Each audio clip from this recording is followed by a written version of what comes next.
ತೆರೆದಿಟ್ಟಿರೋ ಮನೇಲಿ ಏನೇನೋ ನುಗ್ಗುತ್ತೆ ಅಂತ ಹೇಳ್ತಾರಲ್ಲ, ಹಾಗೆ ನುಗ್ತಾ ಇದೆಯಲ್ಲ.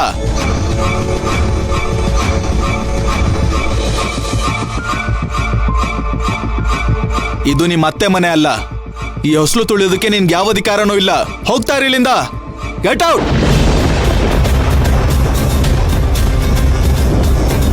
ಅಲ್ಲ, ನಾನು ನಿನ್ನ ನನ್ನ ಫ್ಯಾಮಿಲಿ ಅಂತಾನೆ ಕನ್ಸಿಡರ್ ಮಾಡಿಲ್ಲ ಅಂದ್ಮೇಲೆ ನಿನ್ಗೆ ಹೇಳೋದಕ್ಕೆ ಯಾವ ಅಧಿಕಾರನೂ ಇಲ್ಲ.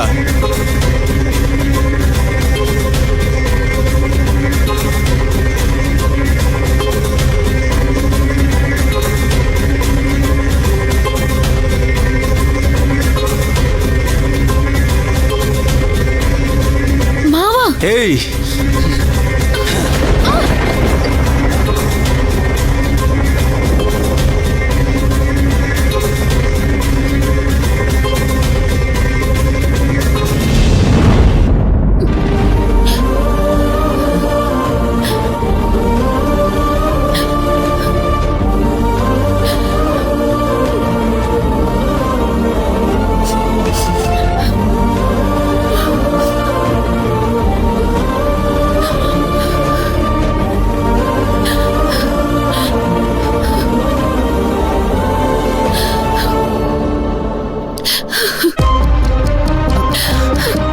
ತುಳಸಿ, ತುಳಸಿ ಒಬ್ಳೆ ಬಂದ್ಯಾ? ಧ್ರುವ ಎಲ್ಲಮ್ಮ?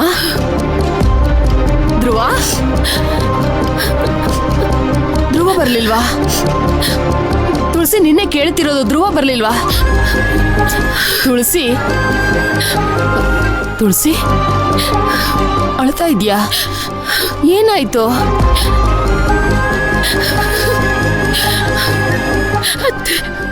ನಾನಲ್ಲಿಗೆ ಹೋದ್ರೆ ಮಾವ ನನ್ನ ಮೇಲೆ ಕೋಪ ಮಾಡ್ಕೋತಾರೆ ಅಂತ ನನಗೆ ಗೊತ್ತಿತ್ತು.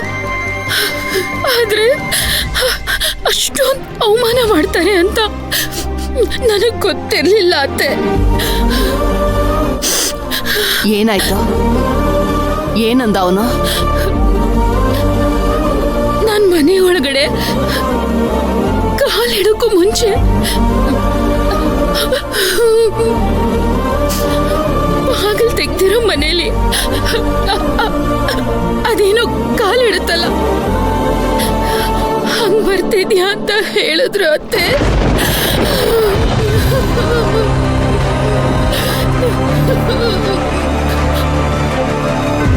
ಅವ್ರ ಹಾಗೆಲ್ಲ ಹೇಳಿದಾಗ ನನ್ನ ಮನ್ಸಿಗೆ ಹೇಗಾಯ್ತು ಗೊತ್ತಾತ್ತೆ.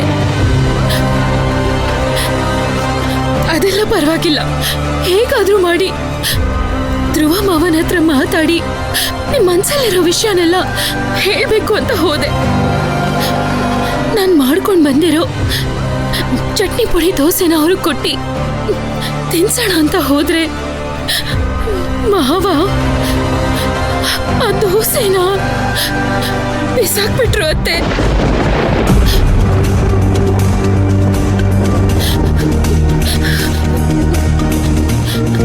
ಅಷ್ಟೇ ಅಲ್ಲ ಅತ್ತೆ, ಅವತ್ ನಾನು ಅವ್ರಿಗೆ ಆಸೆ ಆಗಿ ಚಟ್ನಿ ಪುಡಿ ದೋಸೆ ಮಾಡ್ಕೊಟ್ನಲ್ಲ, ಅದನ್ನ ಮಾವ ಆಸೆ ಪಟ್ಟು ತಿನ್ಲಿಲ್ವಂತೆ. ನಮ್ಮನ್ನೆಲ್ಲ ನಂಬಿಸೋದಕ್ಕೆ ಆಕ್ಟಿಂಗ್ ಮಾಡಿದ್ರಂತೆ ಅತ್ತೆ. ನೀನ್ ಮಾಡಿರೋ ದೋಸೆ ನನ್ ಮೈನ ಕೈಯಲ್ಲಿ ಮಾಡಿರೋ ಗಂಜಿ ಸಮಾನಕ್ಕೂ ಇಲ್ಲ ಅಂತ ಹೇಳ್ಬಿಟ್ರು ಅತ್ತೆ. ನಂಗೆ ತುಂಬಾ ಅವಮಾನ ಮಾಡ್ಬಿಟ್ರು ಅತ್ತೆ.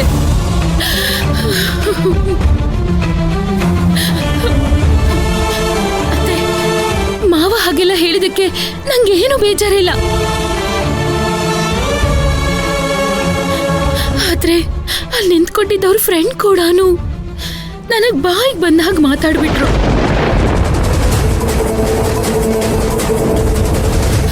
ಅತ್ತೆ, ನಾನು ಈ ಮನೆಗೆ ಬಂದಿದ್ದಕ್ಕೇನೆ ಈ ಮನೆ ನೆಮ್ಮದಿ ಹಾಳಾಗೋಯ್ತಂತೆ.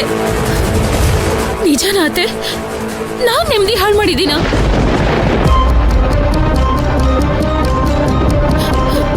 ದೋಸೆಯಲ್ಲಿ ನೀನ್ ವಿಷ ಹಾಕಿದ್ರು ಹಾಕಿರ್ತೀಯ ಅಂತ ಹೇಳ್ಬಿಟ್ರು. ಅವರಷ್ಟೆಲ್ಲ ಮಾತಾಡ್ತಿರ್ಬೇಕಾದ್ರೆ ಮಾವ ಸುಮ್ಮನೆ ನಿಂತಿದ್ರು ಅತ್ತೆ. ನನ್ನ ಕೈಲಿ ಅದನ್ನ ತಡ್ಕೊಳಕ್ ಆಗ್ಲಿಲ್ಲ ಅತ್ತೆ. ಓಹೋ, ಅವನ್ ಫ್ರೆಂಡ್ಸ್ ಎಲ್ಲ ನಿನ್ನೆ ಮೊನ್ನೆವರೆಗೂ ಅಮ್ಮ ಅಮ್ಮ ಅಂತ ನನ್ನ ಹಿಂದೆ ಮುಂದೆ ಸುತ್ತುತ್ತಾ ಇದ್ರು. ಅದನ್ನೆಲ್ಲ ಮರ್ತ್ಬಿಟ್ಟಿದ್ದಾರೆ ಅನ್ಸುತ್ತೆ. ಅವ್ರು ನಮ್ಮನೆ ವಿಷಯ ಮಾತಾಡ್ಬೇಕಾದ್ರೆ ನೀನ್ ಯಾಕೆ ಸುಮ್ನೆ ಇದ್ದೆ? ನೀವ್ ಯಾರೋ ನಮ್ ಕುಟುಂಬದ ವಿಷಯ ಮಾತಾಡಕ್ಕೆ ಅಂತ ನೀನ್ ಕೇಳಕ್ಕಾಗ್ಲಿಲ್ವಾ ಅವ್ರನ್ನ? ಕೇಳ್ದೆ ಅತ್ತೆ. ಆತರ ಕೇಳಿದಕ್ಕೆ ಮಾವ ಏನ್ ಹೇಳಿದ್ರು ಗೊತ್ತಾ? ಏನಂದ? ನೀನು ಮತ್ತೆ ನಿಮ್ಮತ್ತೆ ನನ್ನ ಮನೆ ಬಿಟ್ಟು ಹೋಗೋದಕ್ಕೆ ಹೇಳಿದ್ರಿ. ಇನ್ಮೇಲಿಂದ ನೀವ್ ಯಾರು ನನ್ ಕುಟುಂಬ ಅಲ್ಲ, ಇವರೇ ನನ್ ಕುಟುಂಬ ಅಂತ ಹೇಳಿದ್ರು ಅತ್ತೆ. ಇಷ್ಟೊಂದು ಅಹಂಕಾರ ಬಂದಿದ್ಯಾ ಅವನ್ಗೆ? ಅದಕ್ಕೆ ನಾನು ನಿನ್ ಹೇಳ್ದೆ ಅಲ್ಲಿಗೆ ಹೋಗ್ಬೇಡ ಅಂತ. ನೀನ್ ನನ್ ಮಾತೇ ಕೇಳಲಿಲ್ಲ.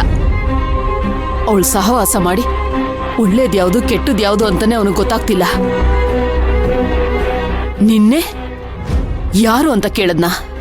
ಇವಾಗವರೆಗೂ ನನ್ ಮಗ ಅಂತ ಒಂದ್ ಮೂಲೆಯಲ್ಲಿ ಒಂದ್ ಸಣ್ಣ ಪ್ರೀತಿ ಇತ್ತು. ಇವತ್ತಿಂದ ಅದನ್ನು ತೆಗೆದು ಬಿಸಾಕ್ಬಿಡ್ತೀನಿ.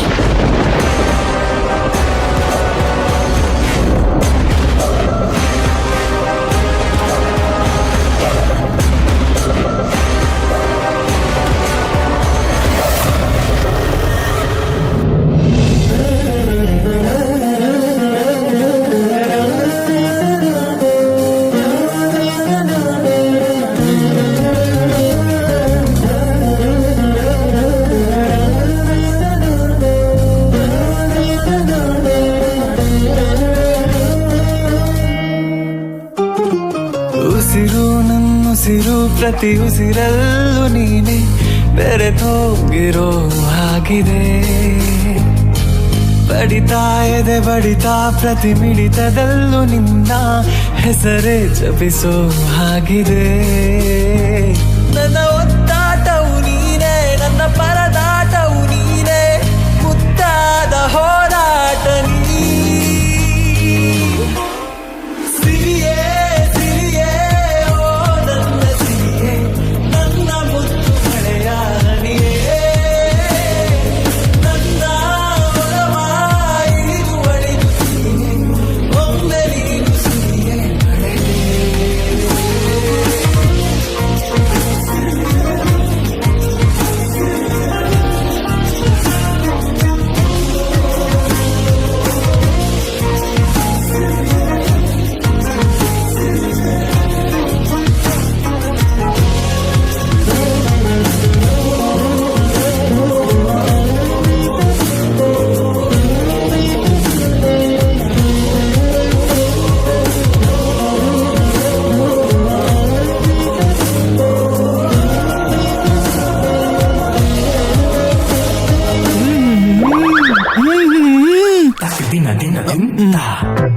ನಿಮ್ ಕೈ